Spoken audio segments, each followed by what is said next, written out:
On va s'en tenir à la réplique officielle canadienne, qui est plutôt bonne jusqu'à présent. Chantal, bonjour. Bonjour. En tout cas, chose certaine, on était prêt à réagir, là. Oui, et là, je vous parle de la réplique politique, parce que pour le reste, à l'usure, on verra où est-ce qu'on sera et combien déterminé on sera encore si ça s'éternise. Au niveau de la réplique économique, là. Mais dans un premier temps, pour ceux qui l'ont regardé ou qui en ont entendu parler samedi soir, donc, c'était repoussé d'heure en heure, d'ailleurs. Ça devait être à 6 heures. Après ça, ça devait être 7h30, 8h30. Finalement, vers 9 heures, Justin Trudeau était paru avec ses ministres. Il avait parlé avec les premiers ministres des provinces, son conseil des ministres, son conseil Canada-US et la direction du Mexique.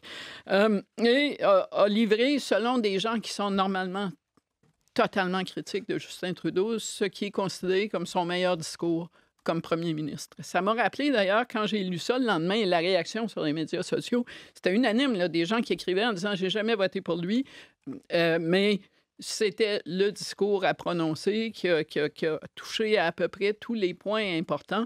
Ça m'a rappelé un peu Jean Chrétien, démissionnaire, qui avait connu sa meilleure heure le jour où il avait dit non aux États-Unis. Pour la sur guerre la en guerre Irak. en Irak. Et je vous dirais donc qu'au Canada, il y a quand même un capital de sympathie pour les gens qui tiennent tête aux États-Unis. On l'avait vu avec Lester B. Pearson dans une autre vie, quand il était allé prononcer un discours contre la guerre au Vietnam. Et ça aussi, ça l'avait fait monter dans l'estime des Canadiens. Donc, il y a un terreau fertile au départ au Canada sur ce genre de mesures-là. Mais ce que M. Trudeau a réussi samedi soir, c'est aussi de calmer certaines inquiétudes et certaines tensions, notamment sur l'énergie.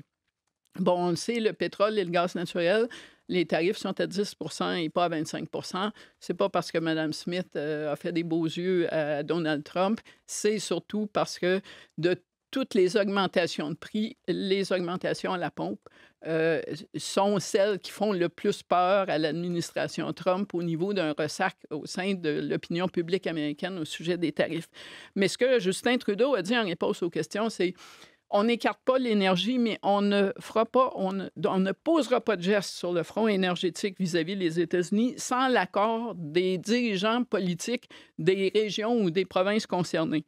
En clair, le gouvernement fédéral n'imposera pas à la Saskatchewan ou à l'Alberta des mesures auxquelles ni le gouvernement de la Saskatchewan ni celui de l'Alberta accepteraient de consentir. Et ça enlève une hypothèque et ça assure une certaine unité au sein de la classe politique canadienne. On n'a pas entendu de fausses notes, d'ailleurs. Vous avez vu à quelle vitesse la Colombie-Britannique, l'Ontario, maintenant le Québec, ont agi sur le front des alcools en provenance des États-Unis. Hier après-midi, il y avait déjà des affiches dans les succursales de la Colombie-Britannique, des étagères vides de produits américains avec des affiches qui disaient « Achetez donc canadien à la place ».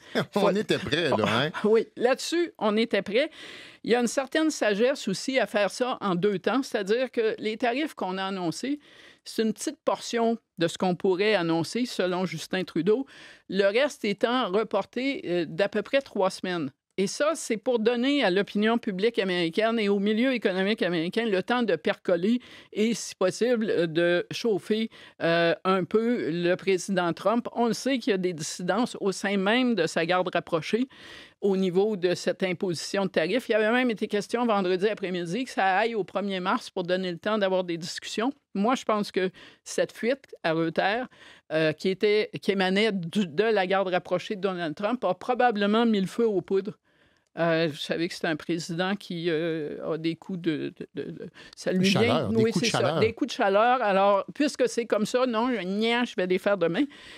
C'est là qu'on en est. Alors ça, c'est... On rappelle juste pour le bénéfice des auditeurs là, que c'est au total là, 155 milliards de marchandises américaines qu'on vise avec nos propres tarifs. Une première enveloppe de 30 milliards dès demain et effectivement dans 3 Le semaines. reste La en 3 deuxième semaines. enveloppe, Donc, on verra. de 125 milliards. Alors, on n'a pas beaucoup d'attente de la conversation de Donald Trump avec le premier ministre ce matin. Donald Trump qui a refusé de prendre les appels de Justin Trudeau depuis l'inauguration. Alors, on passe, là, on verra ce que ça donne, mais jusqu'à présent, ça a surtout donné des insultes et des faussetés. Et ce n'est pas le Canada qui va convaincre Donald Trump, qui a beaucoup à perdre. Je regardais le gouverneur de l'Illinois, entre autres, qui est sur les médias sociaux ce matin, qui dit, écoutez, il y a je ne sais pas combien de milliers d'emplois ici qui dépendent du commerce canado-américain. Alors, les pressions, effectivement, les deux ministres qui étaient à Tout le monde en parle hier avaient raison. Les pressions vont d'abord venir de l'intérieur des États-Unis et pourraient avoir un effet. On parle encore de fentanyl et de frontières. Très franchement, comment on mesure ça, une baisse de fentanyl, quand on est responsable d'1% du fentanyl qui se rend aux États-Unis, puis ça se calcule en livres, là, et même pas en tonnes de kilos, je le sais pas, mais ça donne quand même quelque part une porte de sortie pour déclarer victoire si jamais M. Trump décide qu'il veut se sortir c'est-à-dire un de la peu. même façon qu'il s'est accroché à un faux prétexte Il pourrait s'en entrer servir en guerre, il pourrait s'en servir pour sortir. Dire, j'ai eu des résultats, vous voyez, mais c'est pas clair d'une heure à l'autre. C'est quoi exactement le but de tout ça? On verra à l'usure. La suite des choses maintenant. Et la question posée, évidemment, par les partis d'opposition à Ottawa, le NPD et le Parti conservateur, qui disent qu'il faut rappeler le Parlement avant le 24 mars pour adopter un plan d'action. Le Bloc québécois qui dit non, la seule solution, c'est une campagne électorale rapide, ce qui n'aura pas lieu. En passant, le Parti libéral ne se lancera pas en campagne électorale. M. Trudeau n'enverra pas le Canada aux urnes tant que son successeur ne sera pas choisi.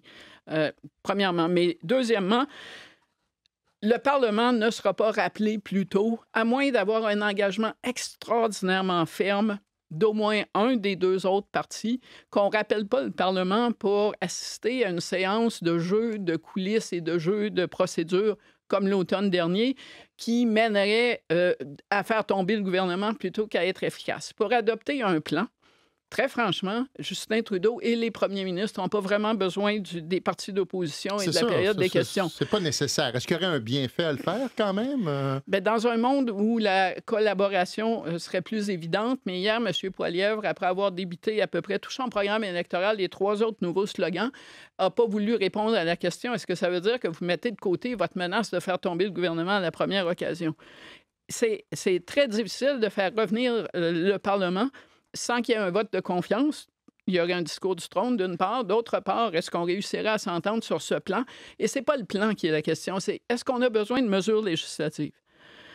Et c'est pas clair dans le moment. Il est un petit peu trop tôt pour savoir quelle sorte de mesures le Canada voudrait prendre pour essayer d'amortir le choc des tarifs. Est-ce que vous voyez quelque chose là, qui pourrait être pertinent? Dans le moment, non. Ça ne veut pas dire que ça ne pourrait pas changer, mais le calendrier est ce qu'il est. Demain, c'est le 4 février. On choisit le successeur de Justin Trudeau le 9 mars. On est en train de parler d'un mois. Et en passant, ça impose encore une fois, encore davantage, la question de qui est le mieux placé pour gérer la relation canado-américaine. Et ça exclut à peu près complètement Karine Gould, la ministre qui est considérée comme la troisième dans cette course. Dans le moment, c'est vraiment avantage Carney avec Chrystia Freeland qui est sur la même glace que lui. Et l'un et l'autre, mais surtout M. Carney, ont évité de jouer aux belles-mères par anticipation, c'est-à-dire à faire des points de presse ou des entrevues pour dire « si moi j'étais là, j'aurais fait telle chose plutôt que ce que Justin Trudeau fait. Attendez-vous à ce qu'ils tiennent cette ligne-là. Ils ne peuvent pas se promener en disant « quand moi je vais arriver, je vais changer ce plan ». Ils ne peuvent que dire « nous sommes totalement derrière ce que fait le gouvernement ». Et peut-être qu'on ferait ça ou ça, ils peuvent considérer ces choses-là, mais ils doivent rester dans le mode le plus constructif possible parce qu'autrement, ils vont avoir l'air de se faire une course au leadership sur le dos du gouvernement du Canada au moment où les Canadiens considèrent qu'on est dans une situation de guerre. Donc, c'est pas le temps.